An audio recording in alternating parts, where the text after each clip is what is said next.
가을이 왔습니다. 가을, 천고마비의 계절이라고 하지요. 결실과 풍요의 계절이면서, 근데 이 가을은 또 양면이 있어요. 한편으로는 고독과 허무의 계절이라고도 표현합니다. 그래서 가을이 오면은 김현성 시인의 가을의 기도라는 이런 생각이 나지 않습니까? 김현성 시인은 가을이라는 계절이 고독과 명상의 시간이고 내적인 충실의 시간이라고 이렇게 양면으로 보았습니다. 그래서 가을에는 기도하는 계절이 되게 해달라고 간구한 것이죠. 왜냐하면 가을은 소멸의 시간이요, 쓸쓸함이 느껴지는 계절이기 때문이죠. 그러니까 가을에는 누구보다 겸손함을 느껴야 한다는 것입니다. 그래서 낙엽들이 지는 때를 기다리듯이 겸허한 모국으로 나를 채우게 해달라고, 겸허한 모국의 아름다운 이미지를 썼어요. 그러면서 시인은 가을이 사랑을 가꾸고 사랑의 결실을 하게 하는 계절이 되게 해달라고 또 간구하고 있습니다. 특별히 그 사랑은 절대자 앞에서 가장 아름다운 열매를 맺는 결실과 깨달음의 시간이 되는 것이었습니다. 그러기 위해서 그는 가을에는 홀로 있게 해달라고 간구하고 있습니다. 자신의 영혼이 굽이치는 바다와 백합의 골짜기를 지나 저 메마른 만나무가지 위에 다다른 까마귀처럼 홀로 생각하며 상념의 바다에 잠기고 싶다는 것입니다. 삶의 궁극적인 경지에 이르러 절대 고독을 추구하고 염원하는 이 시인의 모습을 우리가 볼 수 있어요. 그러니까 시인은 가을이야말로 절대자이신 하나님 앞에 고독을 통해서 자신이 누군가를 알며 진정한 겸손, 사랑, 영혼의 열매를 맺는 계절이 되기를 염원하고 있는 것입니다. 그렇습니다. 가을은 풍요의 계절이기도 하면서 흘러가는 인생을 다시 생각해보게 하는 이런 황량한 계절이기도 합니다. 그래서 봄은 여자의 계절이라고 한다면 가을은 남자의 계절이라고 하지 않습니까? 남자들은 가을이 오면 괜히 쓸쓸하고 고독을 느낀다고 해요. 그래서 가을을 우수의 계절이라고 하죠. 봄은 화사하고 새학새들의 가슴을 풀풀게 하는 이 봄처녀들의 막 가슴이 부풀잖아요. 그런 계절이라고 한다면 가을은 양면이 있어요. 가을은 코스모스 향기를 맡게 하고 우리 마음에 청명함을 주기도 하지만 또 가을은 우리를 고독하게 하고 또 쓸쓸하기도 하는 가을이기도 한단 말이죠. 그래서 가을이 되면 누군가를 생각합니다. 김현성 시인도 가을에는 사랑하게 해달라고 하면서 오직 한 사람을 택하게 해달라고 간구하고 있습니다. 그런 것처럼 가을에는 사랑하는 사람을 생각하게 합니다. 과거에 사랑했던 사람이건 아니 현재에 사랑하는 사람이면 더 좋겠죠. 문득문득 같이 있어준 거, 지금까지 살아와 준 거. 그래서 저도 언젠가 이 가을연가라는 시를 제가 써봤습니다. 제가 이제 11월 1일에 있을 가곡 페스티벌을 준비하면서 뭐 제가 하려고 하는 게 아니라 지휘자들이 하려고 하는데 이걸 제가 한번 살짝 방향을 바꾼 것이죠. 제가 이 시를 썼는데 작곡을 한번 해보면 어떻겠는가. 가을 분위기와 정취 속에서 가을의 절대 고독과 분위기가 빛나면서도 가을의 결실을 느끼게 할 수 있는 그런 노래. 사랑은 가을처럼 그리움은 갈대처럼 아무리 흔들어도 내 사랑 꺾지 않으리, 시의 한 귀절인데요. 제가 작사를 하고 작곡을 했어요. 한번 우리 박종 목사님이 불러보실 텐데 한번 여러분이 들어보시죠. 코스모스 향기가 코끝을 스치며 어느새 들녘엔 갈대꽃이 피었네.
어떠세요?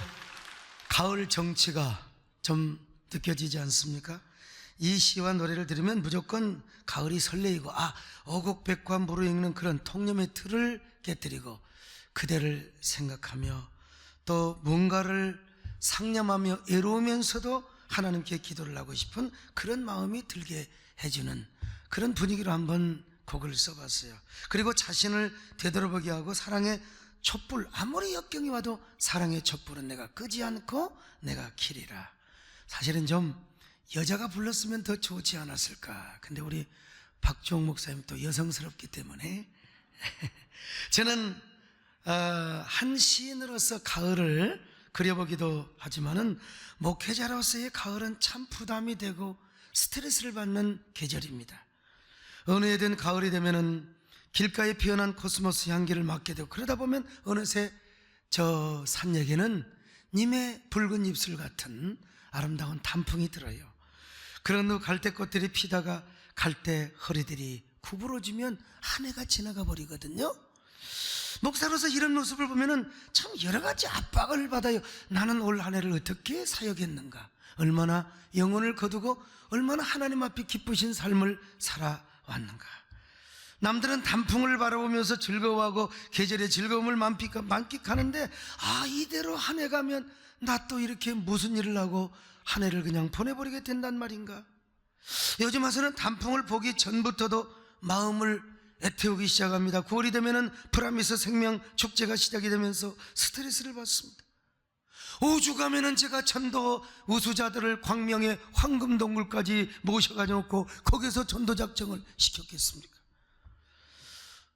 그런데 예수님께서는요 더 그러신 것을 볼 수 있어요. 오늘 본문을 보니까 예수님도 영혼 추수에 대한 염려를 갖고 계셨고 마음속으로 영혼 구원에 대한 그 마음의 부담감, 스트레스를 인간적으로 생각할 때 얼마나 많이 가지셨는가를 눈을 들어 밭을 보라 희어져 추수할 때가 되었도다. 자, 요한복음 4장 35절입니다 시작. 너희 눈을 들어 밭을 보라 희어져 추수하게 돼. 여러분, 아니 예수님이 이렇게 말씀하실 때는 지금 보리밭이 아주 그냥 푸르렀어요. 아직 추수를 하려면 아직도 멀었습니다.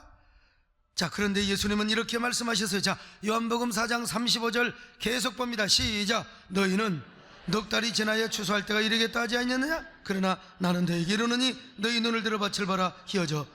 이 말씀을 하시게 된 배경을 알아야 돼요. 우리 예수님께서 사마리아 여인과 대화를 나누셨습니다. 예수님 당시는 사마리아 사람과 남한국 유다 사람들은 상종조차도 외국에서 만나도요 눈 감고 다녔습니다. 그런 상황에서 우리 예수님은요 일부러 세상에 사마리아를 통과하신 겁니다. 한 여인의 영혼을 구원하기 위하여. 요한복음 4장 3절로 4절입니다 시작. 유대를 떠나사 다시 갈릴리로 가실새 사마리아를 통과해야 하겠다네. 자, 사마리아 여인과 대화를 하십니다. 한 여인의 영혼을 구원하기 위하여 아니라 다를까 대화를 하는 중에 사마리아 여인의 문이 열립니다. 저분이 메시아야, 저분이 하나님이 보내신 메시아야. 그래서 그걸 알고 사마리아 여인이 물동이를 버려두고 동네로 들어가 나는 만났습니다. 여러분, 예수님을 만났습니다. 여러분, 예수를 만나세요. 여러분도 예수님을 믿으세요.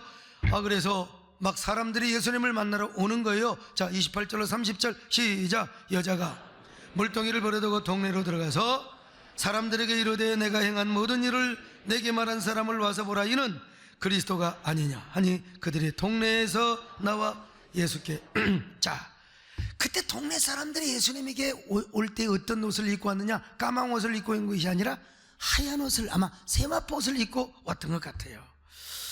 바로 그 예수님께서 그 모습을 보시자 제자들에게 이렇게 말씀하십니다. 제자들아, 눈을 들어 밭을 보라 희어져 추수할 때가 되었지 않느냐? 제자들아, 저 지금 몰려오고 있는 사람들을 보아라. 너희 눈에는 저 사람들이 추수할 곡식으로 보여지지 않느냐?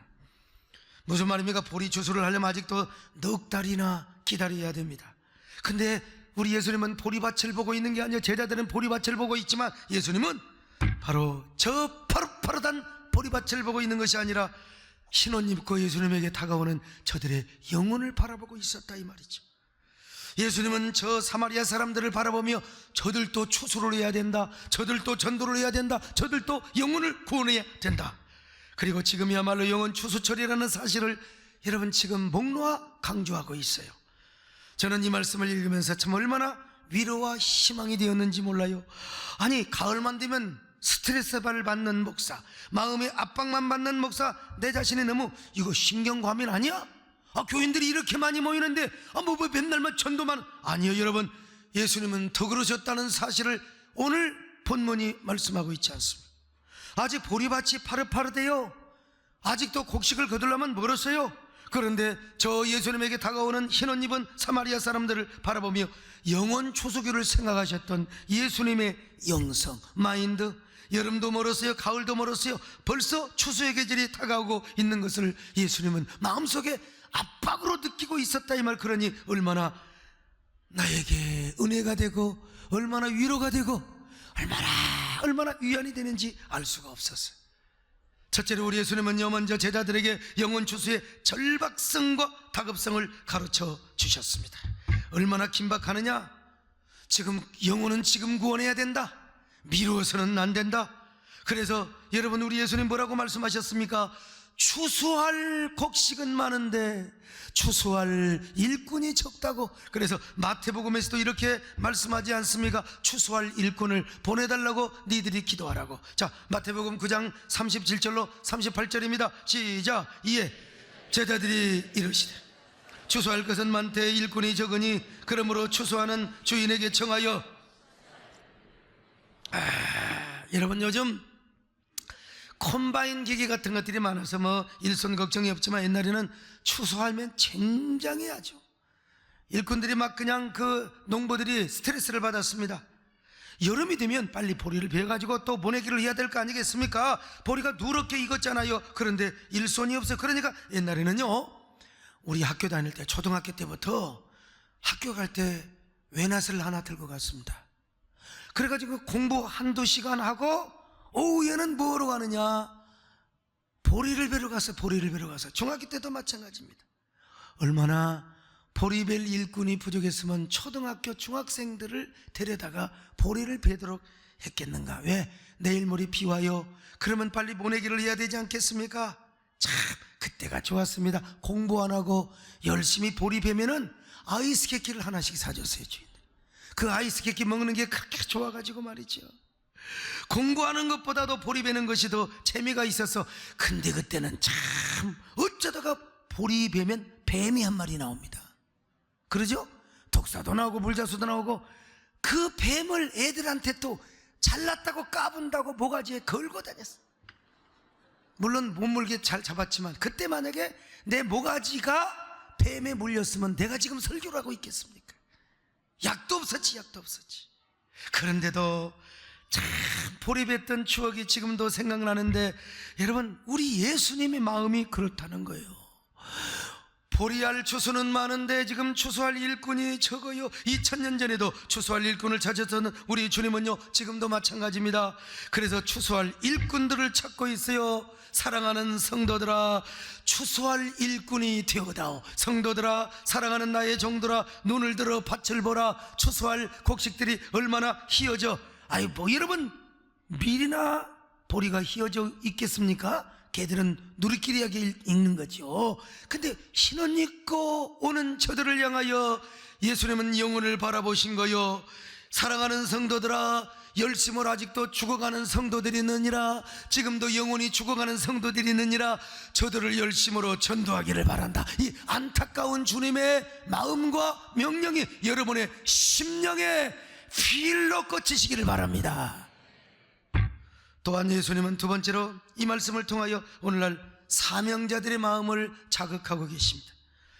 지금 하나님께 부름받은 사명자들의 말로, 여러분, 다른 것에 한눈을 파서는 절대로 아니 된다는 거요. 다른 일에 마음을 뺏기거나 한가하게 살아갈 때가 아니라는 거요. 지금 곡식들이 희역에 익어져 있다 이 말이요. 영혼들을 거두를 때라는 것입니다. 한마디로 한가하게 안일하게 생각하고 있으면 아니 된다는 겁니다. 여러분, 옛날이나 지금이나 주인과 일꾼은 달라요.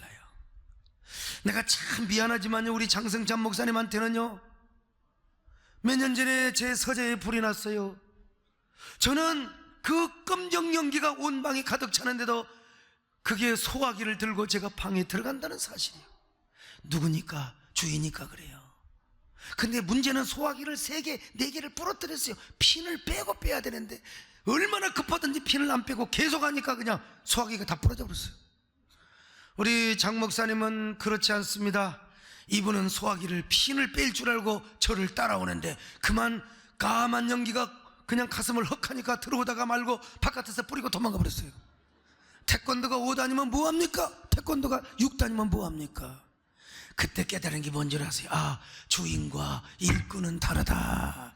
물론 내가 뭐 주인이란 말은 아니요. 주님이 주인이시지만 내가 주님의 왕된 종 아닙니까? 주인의식을 가지고 있어요. 그때 우리 장 목사님이 따라와서 야 저기 빨리 뿌려 해서 뿌렸더라면 내가 승용차를 한 대 선물했을 겁니다. 지금은 잘합니다. 청년부 얼마나 잘하는지 모르지만 참 아쉬워요.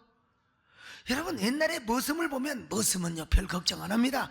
지금 내일 모레 비가 와요. 보리는 베야 되는데 뭐. 그런데 주인은 애가 달아. 근데 일반 머슴은 모르지만 상머슴 진짜 일꾼은 절대로 그렇지 않습니다. 주인의 걱정을 내가 하는 거요, 주인의 안타까움을 내가 하는 거요. 사랑하는 여러분, 그냥 일꾼 되지 마시고 큰 일꾼 되시기를 축원합니다. 상머슴 되시기를 축원합니다. 상머슴이 어떤 사람이요? 주인의 안타까움을 아는 사람이요. 우리 한번 옆 사람 모시고 인사 좀 합시다. 어쩌면 그렇게 주님의 상머슴처럼 생기셨습니까? 한동안 기업들이 걱정하는 부분이 있었다고 합니다. 그것은 유능한 직원은 많은데 사명감으로 일하는 직원들이 많지 않다는 거예요. 직업은 영어로 2가지가 있어요. 하나는 job이라는 말이 있고 하나는 vocation이라는 말이 있어요. vocation. 이 job이라는 말은 한 소리의 밥을 위해서 다니는 직장을 의미합니다. 그러나 vocation이라는 말은 소명이라는 말이 나왔어요. 신명을 다하여 소명정신으로, 이런 사람은 직장에서 성실과 정직과 사명감으로 신명을 다해서 일합니다. 그런데 job으로만 생각하는 사람 월급 많이 주면 금방 옮겨버려. 금방 좋은 자리에 나면 금방 가버려. 물론 사람이 그럴 수 있죠. 그러나 정말로 나는 이 직장 천직이다, 하나님이 주신 소명으로 내가 신명을 다해 내가 이 직장에서, 이런 사람은 승진도 잘하고 회사가 성장하면서 본인도 위치가 상승하게 되는 것입니다.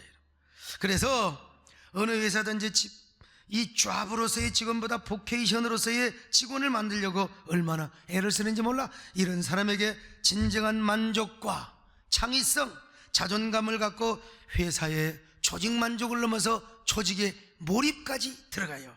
그래서 이런 직원들을 만들려고 회사마다 막 교육을 시키고 훈련을 시키는데, 여러분, 우리 사랑하는 여러분이요, 신앙생활을 해도 언제나 보케이션으로, 소명정신으로 신앙생활을 하시기를 바랍니다.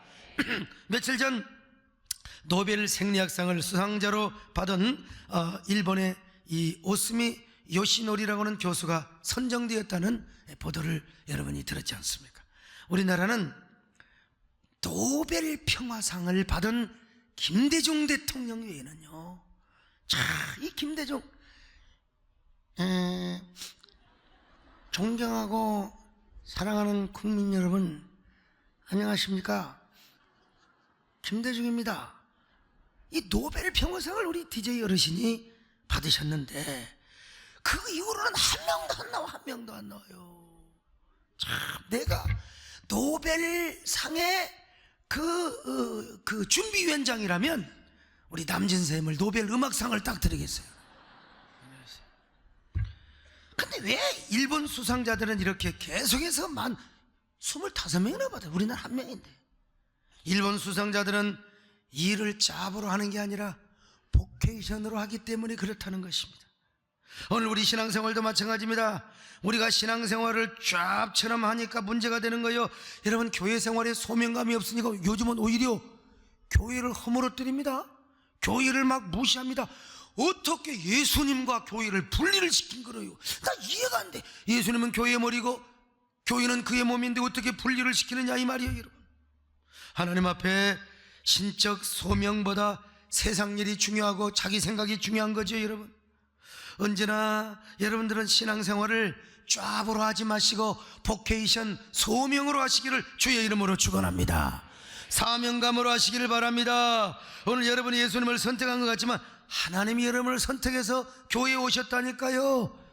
얼마나 많은 사람이 가을에 이제 산들바람이 불고 단풍 구경, 거기 가는 사람은 가는 사람이고 하나님이 여러분을 이곳에 보내셔서 예배당을 꽉 채운 거 아닙니까? 여러분요, 오늘 여러분이 결단하고 선택하여 예배당에 온 것 같지만 하나님이 여러분을 보내주셨습니다. 그러니까 우리는 시대적 사명감을 가져야 됩니다. 지금 얼마나 반기독교적인 정서와 세력이 교회를 공격하고 있습니까? 그 정서와 세력이 교회의 생태계와 환경을 지금 무너뜨리고 있습니다. 전도의 생태계까지 무너뜨리고 있어요. 이때 여러분 시대적 사명감을 간직하지는 안 됩니다.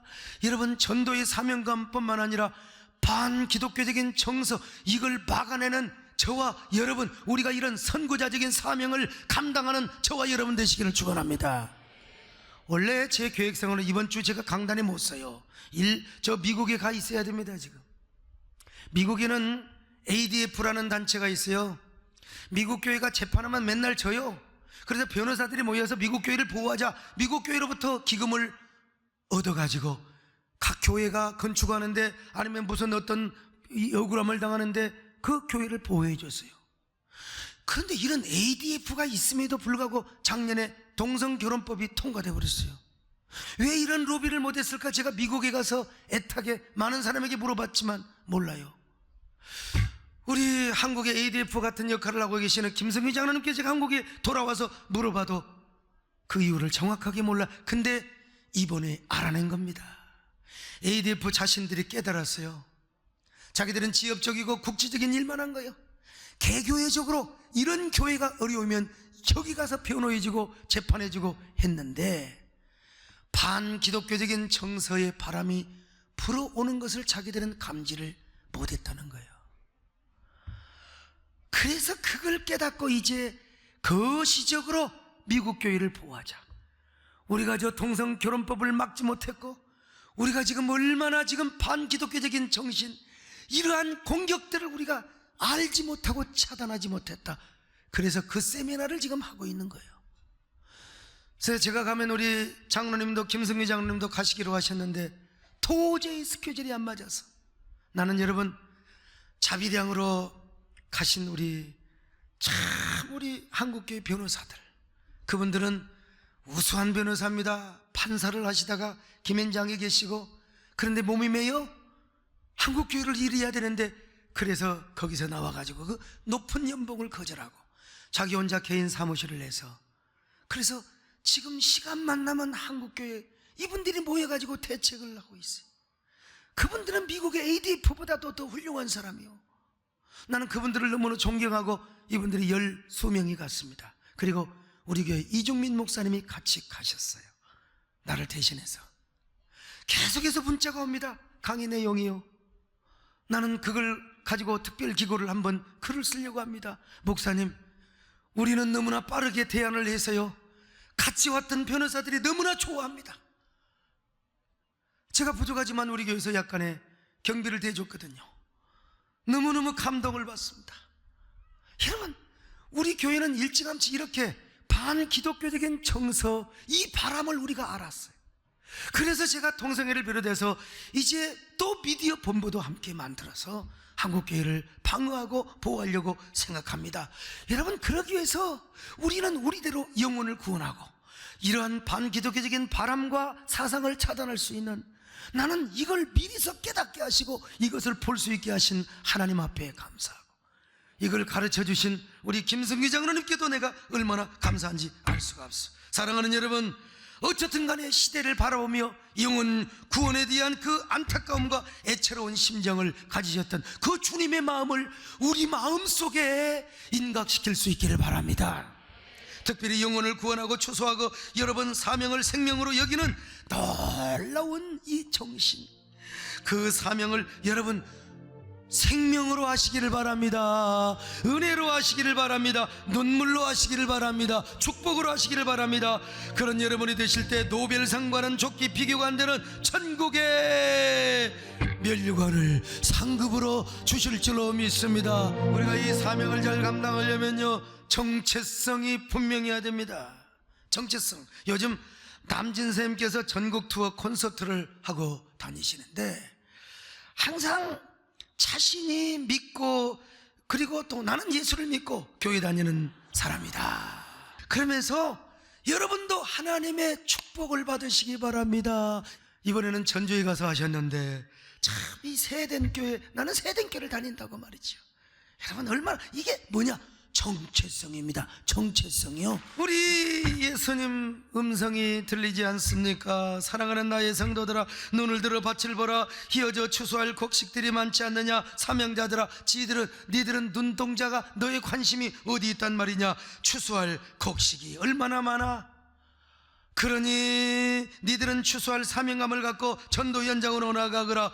영혼의 추수 현장으로 나아가거라. 여러분, 주님의 음성이 들리시기를 바랍니다. 이럴 때 우리는 뭐라고 반응을 해야 됩니까? 푸른바다 나서님은 어디든지 가오리다. 아골골짝 빈들에도 어디든지 가겠습니다. 영혼을 구하겠습니다. 이런 반응을 주님 앞에 하시기를 축원합니다.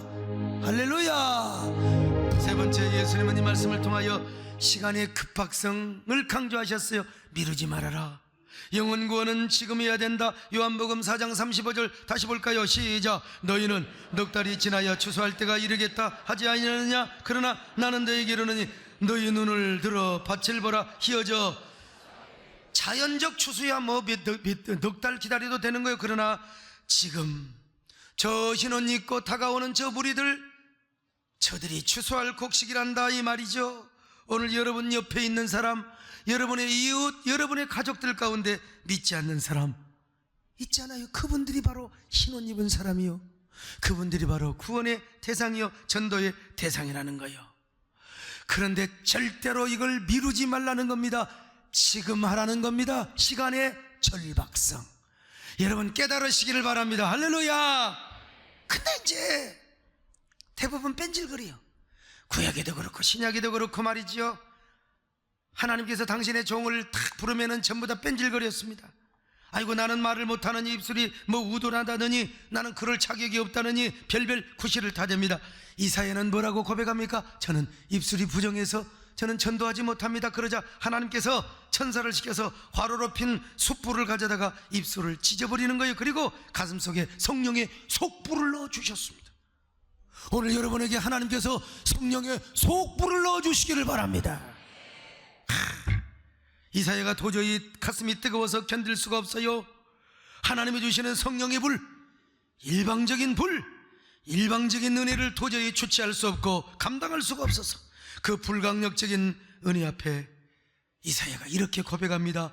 내가 여기 있나이다.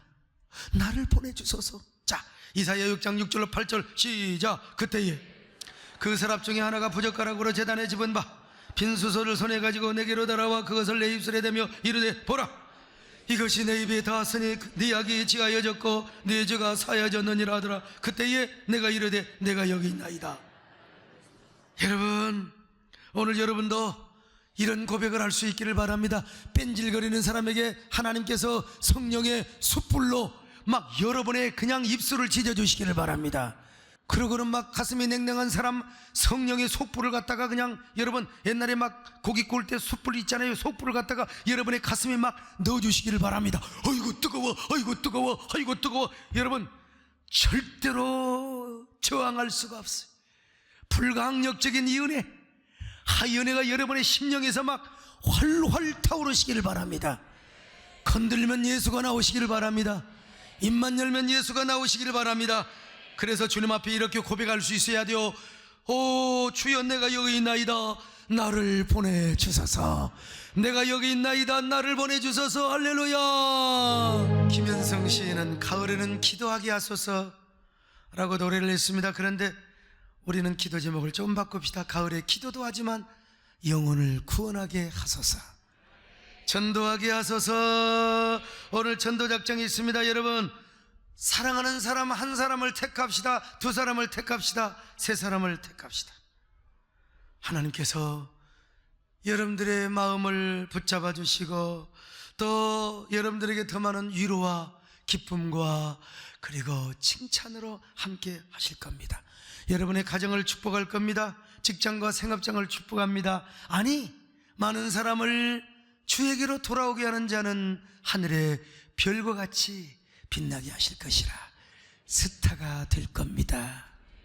스타는 따로 있습니까? 전도하면 스타지요. 옆 사람 보시고, 스타면 따로 있습니까? 우리가 스타가 됩시다. 한번. 진짜 영 꼬다는 보리차도 같아요. 이렇게 합시다. 어쩌면 그렇게 스타 중에 스타처럼 생기셨습니까? 하늘나라의 스타 되시기를 주의 이름으로 축원합니다.